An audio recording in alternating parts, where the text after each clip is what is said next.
IT বাড়ির পক্ষ থেকে আপনাদের সবাইকে স্বাগত জানাচ্ছি আজকের বাংলা ভিডিও টিউটোরিয়াল পর্বে।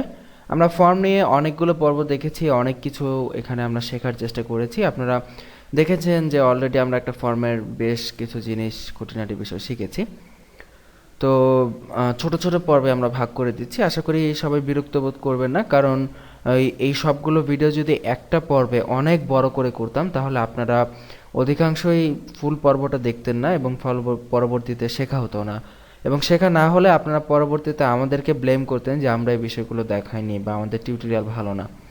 তো এই জন্যই আমরা মূলত ছোট ছোট পর্বে ভাগ করে ফর্মের খুঁটিনাটি অনেক বিষয়গুলো সম্পর্কে আমরা এখানে আপনাদের সামনে তুলে ধরার চেষ্টা করতেছি। তো আজকের পর্বে আমরা আরও কিছু বিষয় সম্পর্কে জানবো, যেমন আমরা এখানে ইমেল কিভাবে ইনপুট নিতে পারি। আপনারা জানেন যে ইমেল অত্যন্ত ইম্পর্টেন্ট বিষয়। সো আমরা এখানে ফার্স্ট নেম এবং লাস্ট নেমের পরে আমরা এখানে ইমেলটা ইনপুট করে নিব। দেখুন ইমেল ঠিক একই পদ্ধতিতে আপনারা একটু মনে মনে চিন্তা করে ফেলুন ইমেলের জন্য কি হতে পারে।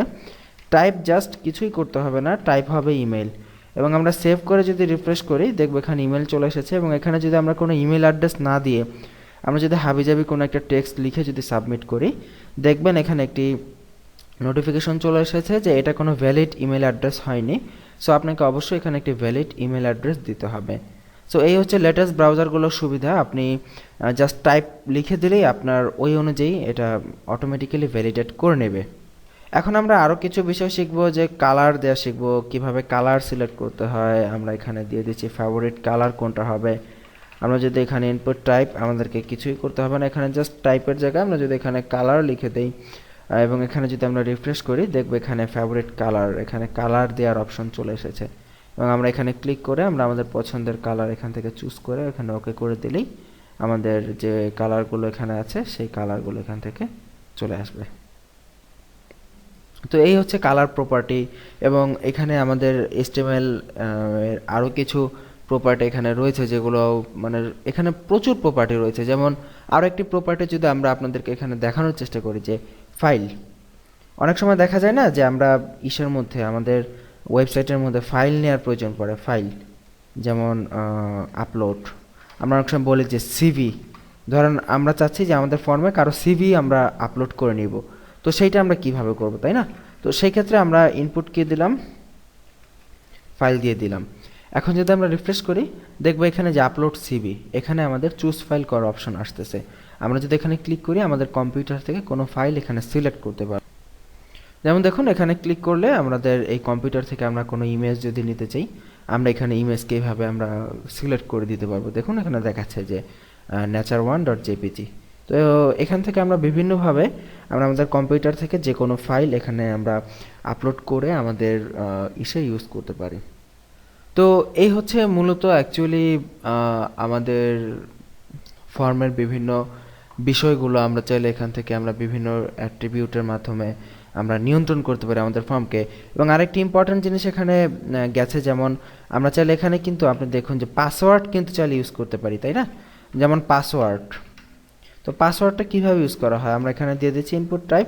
ঠিক একই পদ্ধতিতে আমাদের কিছুই করতে হবে না, আমরা জাস্ট এখানে লিখে দেবো পাসওয়ার্ড। সো বুঝতে পারতেছেন ফর্ম কিন্তু মোটেও জটিল কিছুই না। দেখুন রিফ্রেশ করলাম, পাসওয়ার্ড চলে এসেছে। এবং এখানে যদি আমরা ABCD লিখি আমরা দেখব এখানে পাসওয়ার্ড যেভাবে আসে লেখার পরিবর্তে ডট ডট সাইনে, ঠিক সেভাবেই কিন্তু এখানে পাসওয়ার্ড চলে আসতেছে। তো এই হচ্ছে আমাদের ফর্মে খুঁটিনাটি অনেক বিষয় দেখানো হলো, যেগুলো জেনারেলি অধিকাংশ টিউটোরিয়ালে দেখানো হয় না। আমরা খুঁটিনাটি অনেক কিছু এখানে দেখানোর চেষ্টা করলাম। আপনারা নেটে সার্চ দিয়ে গুগল ঘেঁটে আরও অনেক কিছু শিখতে পারবেন। আসলে শেখার কোনো শেষ নেই। আমি শুরুতেই বলেছি যদি 5 বছরও HTML CSS শেখেন তারপরে দেখবেন যে শেখা শেষ হয়নি, অবশ্যই কিছু না কিছু নতুন করা যাচ্ছে।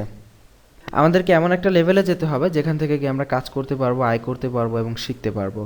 তো আপনার শিখতে তখনই ভালো লাগবে যখন শেখার পাশাপাশি কিছু আর্নিং করতে পারবেন। যাই হোক, আমরা এখন ফর্মের আরও একটি চমৎকার এবং ইম্পর্টেন্ট জিনিস আমরা এখানে দেখব, যে ফিল্ড সেট কিভাবে করতে হয়। যেমন আমরা অনেক সময় দেখে থাকি বিভিন্ন জায়গায় আমাদের ফর্মের ওপরে একটা রাউন্ড বক্স করা থাকে এবং রাউন্ড বক্সের মধ্যে আমাদের ফর্মটা কিন্তু ঢোকানো থাকে। তো এই জিনিসগুলো আমরা কিভাবে করতে পারি আমরা সেই বিষয়টা সম্পর্কে আমরা আজকে দেখব। তো সেটা করার জন্য দেখুন আমাদের যেটা করতে হবে, আমাদের ফিল্ড সেট FILDSET, দেখুন নামটি অবশ্যই ঠিক করতে হবে এবং ফর্মের শুরুতে এবং শেষে আমরা ফিল্ড সেট দিয়ে টোটাল ফর্মটাকে আমরা র্যাপ করে দিব। এটা হচ্ছে ফিল্ড সেট নামক অ্যাট্রিবিউটের কাজ। টোটাল ফর্মটাকে আমরা এইভাবে র্যাপ করে দিলাম ফিল্ড সেট দিয়ে, এবং এর মধ্যে আমরা এখানে একটি হেডিং এখানে যোগ করব, লিজেন্ড নামে একটি হেডিং এখানে যোগ করতে হবে। দেখুন আমরা এখানে লিজেন্ড যোগ করে দিলাম এবং আমরা এখানে যদি লিখি দিস ইজ আওয়ার ফর্ম, লিখে সেভ করলাম। দেখুন আমরা কি কাজ করলাম, টোটাল ফর্ম যেটা আছে আমাদের শুরু থেকে শেষ পর্যন্ত ফর্মটাকে আমরা ফিল্ড সেট নামক অ্যাট্রিবিউটের মধ্যে ঢুকিয়ে দিলাম। টোটাল ফর্মকে দেখুন ফিল্ড সেট শুরুতেও আছে শেষেও আছে, এবং এই ফিল্ড সেটের পরেই লিজেন্ড দিয়ে আমরা ফর্মের একটা টাইটেল দিয়ে দিলাম দিস ইজ আওয়ার ফর্ম। এখন যদি রিফ্রেশ করি দেখবেন কি চেঞ্জ হচ্ছে। দেখুন টোটাল ফর্মটা একটি সুন্দর বক্সের মধ্যে চলে গেল এবং বক্সের মধ্যে অটোমেটিক্যালি আমাদের যে টাইটেলটা দিয়েছিলাম দিস ইজ আওয়ার ফর্ম টাইটেলটা চলে আসলো। এখন কিন্তু আমাদের ফর্মটা দেখতে অনেক বেশি সুন্দর এবং অ্যাট্রাকটিভ মনে হচ্ছে। ঠিক আছে, তো এই হচ্ছে আমাদের বেসিক ফর্ম। এবং ফর্মে আরও একটা জিনিস আমাদের বাদ গেছে, সেটা হচ্ছে আমাদেরকে যেটা আমি এখানে লাইন ব্রেক ট্যাগ ইউজ করে দিচ্ছি, রাইট সামথিং। আমাদের তো কোনো কিছু লেখার প্রয়োজন পড়তে পারে ফর্মের মধ্যে, যে আমরা এখানে কি লিখব, তাই না? আমাদের একটা বড় বক্স থাকতে পারে যেটার মাধ্যমে আমরা কিছু অংশ এখানে লিখব। তো এটা হচ্ছে মূলত টেক্সট এরিয়া।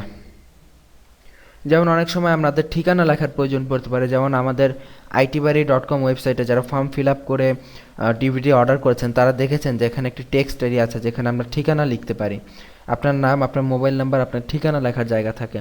তো এই ঠিকানা লেখার জন্য আমাদের যেটা ইউজ করতে হয় টেক্সট এরিয়া নামক একটি ডাবল ট্যাগ আছে, এবং এই টেক্সট এরিয়ার ভেতরে আপনাদের যাবতীয় বিষয় আমরা যেটা লিখতে চাই আমরা সেটা এখানে থাকবো। যেমন আমরা যদি এখানে লিখে দেই এন্টার ইউর অ্যাড্রেস